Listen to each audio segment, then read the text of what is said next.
अस्सलाम वालेकुम दोस्तों, आज का जो मेरा टॉपिक है वो है बच्चों की तरबियत में कम्युनिकेशन का किरदार।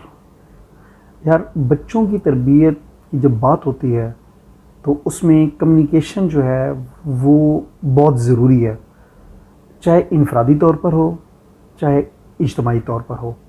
बच्चों से राब्ता, बच्चों से बातचीत, बच्चों को वक्त देना, बच्चों को अच्छा खाना खिलाना, उनको कीमती कपड़े देना, उनको बाहर जो है वो वीकेंड पे लेके जाना, ये सब बहुत ज़रूरी है। ये एक मुख्तलिफ़ चीज़ है, लेकिन इसके साथ साथ हर छोटे से छोटे मामले पर उनसे बातचीत करना, उन्हें अलग अलग वक्त देना, उनको समझना, ये भी बहुत ज़रूरी है। हर बच्चा एक मुख्तलिफ़ नेचर का होता है, जैसे आप और मैं, हम हैं, तो साफ ज़ाहिर है हमें उन सबको समझना है, हमें उनको वक्त देना है, हमने उन देखना है कि हमें उनके साथ क्या बात करनी है। इज्तिमाई तौर पर मुख्तलिफ़ तरीके होते हैं, जैसे घर में हर रोज़ बग़ैर किसी नागे के एक छोटी सी मीटिंग रख ली, जिसमें हल्के फुल्के अंदाज में उनकी दीनी तरबियत कर ली, इखलाकी तरबियत उनके की, अल्लाह पर ईमान मजबूत करने की मेहनत उनके साथ की, सुन्नत से मोहब्बत, सीरतुल नबी सल्लल्लाहु अलैहि वसल्लम और सहाबा किराम के वाक़यात सुनाए, उनको इंस्पायर कर देने वाली मोटिवेशनल किस्म की जो है वो उनको स्टोरीज़ जो है वो उनको सुनाई। इस तरीके से उनके अंदर जो है वो दिलचस्पी पैदा होगी, वो आपके साथ बैठना पसंद करेंगे, वो आपके साथ बाहर जाना पसंद करेंगे, और वो बग़ैर किसी हिचकिचाहट के, बग़ैर कुछ फ़ील किए, वो आपके साथ हर बात शेयर करेंगे। और इसलिए आपको जो है वो पता चल सकेगा कि आया ये बच्चा किस नेचर का है, ये बच्चा किस तरबियत, यानी कि किस तरह मुझे इसकी तरबियत करनी है, इसको मुझे आपको उसको समझने में आसानी होगी, और वो भी आपके साथ जो है वो आसानी फ़ील करेगा और रिलैक्स रहेगा। और जब भी उसको टाइम मिलेगा तो वो आपसे बात करेगा, आपसे पूछेगा, अब्बू जी, मामू जी, चाचू जी, आज आप क्या सुना रहे हैं, आज आप हमें क्या बता रहे हैं, आज हमने किस मौजू पे बात करनी है। तो इससे जो है वो और ज़्यादा जो है वो उसकी जो है वो तरबियत जो है वो बेहतर होती चली जाएगी। कुछ बच्चों के बारे में वक्ती तौर पर भले ये महसूस हो कि उन पर बातचीत जो है वो अच्छी तरह असरअंदाज नहीं हो रही है। आप ये समझेंगे कि जब आप बात करेंगे तो आपको महसूस होगा कि यार मैं बात तो कर रहा हूँ, लेकिन इसके अंदर जो है ना, ये इसको समझ नहीं पा रहा। कोई मसला नहीं है, वो शायद समझ ना पा रहा हो, लेकिन उसके अंदर ज़रूर उतर रही है, उसको आइडिया ज़रूर हो रहा है। और जब वो अपनी अमली ज़िंदगी के अंदर जाएगा तो ये सब कुछ खुद ब खुद उसके अमल में आ जाएगा। वो खुद ब खुद इसको जो है वो अंडरस्टैंड करना शुरू कर देगा, इसको समझना जो है वो शुरू कर देगा और इस पर अमल करना शुरू कर देगा। इसके अलावा उनके जो वालिदैन होते हैं, बच्चों के जो वालिदैन होते हैं, वो ये देखता है कि क्या वो सच बोलते हैं या वो झूठ बोलते हैं। कई मौक़ों पर ऐसा होता है कि अक्सर आप हैं, हम हैं या कई हैं, तो हम ऐसा काम करते हैं, बच्चों के सामने लड़ाइयाँ शुरू कर देते हैं, बच्चों के सामने अपने जो कज़न्स होते हैं, दूसरे जो बहन भाई होते हैं, उनके साथ शाउटिंग करनी, उनके साथ लड़ना, उनके साथ ऊंची आवाज़ में बात करना, अपने माँ बाप के साथ ऊंची आवाज़ में बात करना। जब हम ये काम करते हैं तो बच्चे जो है वो इसको देखते हैं, बच्चे इसको नकल करते हैं, बच्चों पे भी वही असर होता है। बच्चे ये चेक करते हैं, बच्चे ये देखते हैं, अबू किस टाइम उठता है, अबू किस टाइम जागता है, क्या अबू नमाज़ पढ़ने मस्जिद में जाता है या अबू नमाज जो है वो घर के अंदर पढ़ता है, क्या अबू जमात के साथ नमाज़ पढ़ता है या बाद में पढ़ता है, क्या अबू कुरान मजीद घर में पढ़ता है या नहीं पढ़ता, क्या अबू की रूटीन बुक्स पढ़ने की कोई और है या नहीं है, या क्या अबू 24 घंटे जो है वो मोबाइल के साथ ही लगा हुआ है, फेसबुक देख रहा है, यूट्यूब देख रहा है, कुछ और कर रहा है, क्या कर रहा है। ये बच्चा नोट करता है कि जब घर में मेहमान आते हैं तो मेरे वालिद साहब की, मेरी वालदा की, उनकी तरबियत क्या है, वो क्या करते हैं, उनके साथ उनका बिहेवियर क्या होता है, वालिदैन की किस तरह से रिस्पेक्ट करते हैं, वालिदैन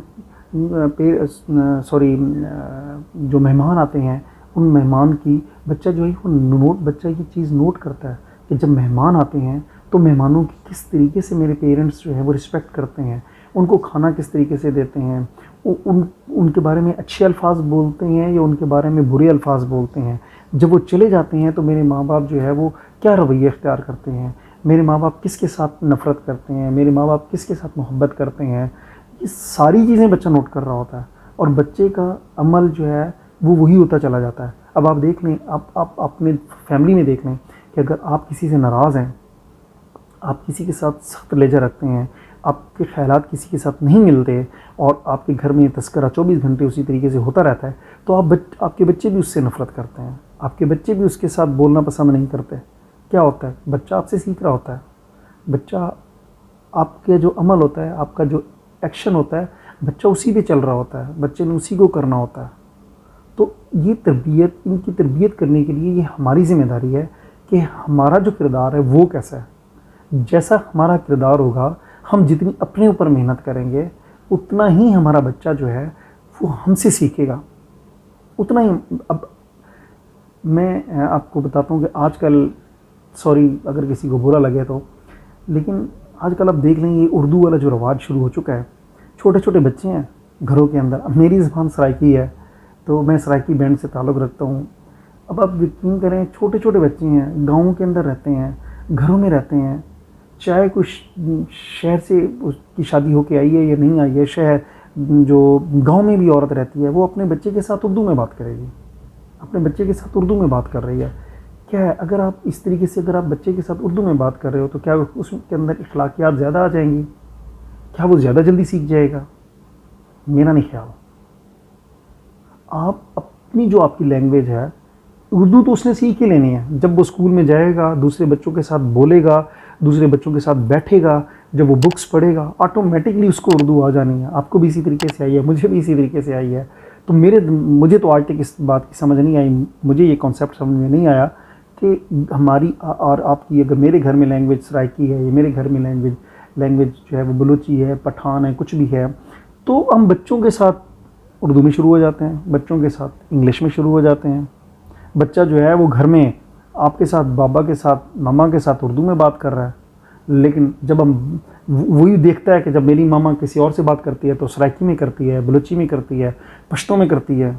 अब वो भी सीख रहा है, वो भी सीख रहा है, लेकिन माँ जब उससे बात करती है तो उर्दू में बात करती है, इंग्लिश में बात करती है।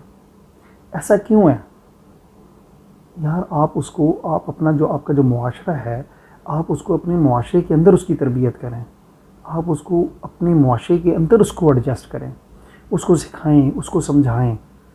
देखिए उसका असर उस चीज़ से ज़्यादा होगा उसका। अब हमारी ज़बान अल्हम्दुलिल्लाह सराइकी एक बड़ी मीठी ज़बान है। अगर बच्चा जो है वो बोल रहा होता है तो वो बहुत प्यारी लगती है, बहुत अच्छी लगती है। बच्चों के अंदर उनको समझाएं कि आपने चचा की रिस्पेक्ट कैसे करनी है, मामू की रिस्पेक्ट कैसे करनी है, भाई की रिस्पेक्ट कैसे करनी है, आप अगर दूसरे बच्चे हैं तो उनकी रिस्पेक्ट कैसे करनी है। आज से कुछ अर्सा पहले हमारे गांव की जो मस्जिद थी उसके बाहर जो है मगरिब की नमाज के वक्त यार पता नहीं 7, 8, 9, 10, 11, 12 छोटे छोटे बच्चे हुआ करते थे, आ जाते थे। और मस्जिद के बाहर जो है वह मगरिब की नमाज के बाद जब लोग निकलते थे तो वो उन सबको दम करते थे, उन सब के ऊपर कोई दुरूद शरीफ पढ़ के दम करता था, कोई कलमा शरीफ पढ़ के दम करता था, कोई आयतुल कुर्सी पढ़ के दम करता था। अब मैंने नहीं देखा कभी कोई मस्जिद के बाहर मगरिब की नमाज के बाद मैंने कोई एक आधा बच्चा कभी देख लिया हो तो देख लिया हो, वरना नहीं देखा। पहले क्या होता था, हम लोग आप लोग जब बच्चे थे, छोटे थे, हम किसी कज़न के घर जाके, किसी खाला के घर जाके, फूफो के घर जाके, हम आराम से कुछ भी पका होता था हम जाके खा लेते थे, वहाँ से ले आते थे। अब आप ऐसा करते हैं? अब आपके बच्चे ऐसा करते हैं? नामुमकिन है। अगर करें तो उनकी फैंटी लगेगी। यार ऐसा क्यों है? उनके अंदर, ठीक है वो अपने घर से खाएं, सारी चीज़ें ठीक हैं, लेकिन उनके अंदर मोहब्बत पैदा करें। अगर वो फूफो के घर चला जाता है या खाला के घर चला जाता है या मासी के घर चला जाता है तो कोई मसला नहीं है। अगर वो वहाँ जाके बैठ जाता है या वहाँ से कुछ ले आता है खाने के लिए तो उसकी माँ को अंडरस्टैंड करना चाहिए, अच्छा बेटा खैर है, कोई मसला नहीं है, कोई प्रॉब्लम नहीं है। पहले वाली हमारी जो खाला हैं, जो फूफो थी, वो भी बड़ी अच्छी हुआ करती थी। हम जब उनके घर में जाते थे तो बड़े रिस्पेक्टेड तरीके से, हमने अगर कुछ खाने को मिल जाता था तो हम लेके आ जाते थे और वो बड़े तरीके से देती थी। लेकिन आजकल हमें ये बुरा लगता है कि हम किसी फूफो के घर जाएँ, खाला के घर जाएँ, उसके घर कोई अच्छी चीज़ पकी हुई है और हमारे घर मज़े की चीज़ नहीं है और हम उनसे लेने के लिए जाएं, तो आजकल के बच्चे नहीं जाते, शर्म फील करते हैं। हम तो नहीं करते थे, क्योंकि हम फूफो के साथ, खाला के साथ बड़ी मोहब्बत थी, बड़ी अंडरस्टैंडिंग थी। हमें कोई महसूस नहीं होता था, और हमारी माँ ने भी कभी नहीं कहा था कि मत जाओ, ऐसा मत करो, क्यों करते हो। लेकिन अब प्रॉब्लम बहुत ज़्यादा बढ़ गई हैं। यार इसको ख़त्म करना है, मोहब्बत पैदा करें अपने बच्चों के अंदर, दूसरों के लिए मोहब्बत जो है वो सिखाएं, उनका कम्युनिकेशन जो है वो सिस्टम जो है उसको और ज़्यादा मजबूत करें, उसको अंडरस्टैंड करें, बच्चे को अंडरस्टैंड करें। मैं समझ रहा हूँ कि ये चीज़ें अच्छी नहीं है कि वो किसी और के घर से जाके खाएं, किसी और के घर में जाके बैठें, या किसी और के घर से जाके जो है वो, लेकिन वो किसी और का नहीं है, उसके फूफो का है। बचपन में ना हो सही, थोड़ा सा बड़ा हो जाएगा तो वो उसको अंडरस्टैंड कर जाएगा, उसको समझ जाएगा। लेकिन हमें एक अब इस मोहब्बत को हमने बढ़ाना है।